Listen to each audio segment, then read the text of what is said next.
ബംഗളൂരുവിൽ കുടിയൊഴിപ്പിക്കപ്പെട്ടവരെ സന്ദർശിച്ച ശേഷം നടത്തിയ പ്രതികരണത്തിനെതിരായ സോഷ്യൽ മീഡിയ പരിഹാസത്തിൽ മറുപടിയുമായി എ റഹീം എം പി. തന്റെ ഭാഷാപരിമിതിയെ ട്രോളുന്നവരോട് ഒരു പരാതിയുമില്ല എന്ന് എ റഹീം.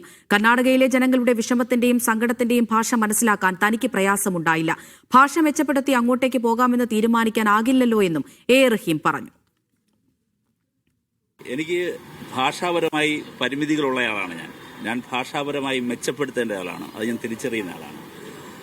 എൻ്റെ ഭാഷയുടെ പരിമിതി എൻ്റെ പ്രവർത്തനങ്ങളെ ബാധിക്കരുത് എന്ന് ഉറച്ച് വിശ്വസിക്കുന്ന ഒരാളാണ്. പക്ഷേ ഒരു കാര്യം, ഭാഷയല്ലല്ലോ കാര്യങ്ങൾ നിശ്ചയിക്കുന്നത്.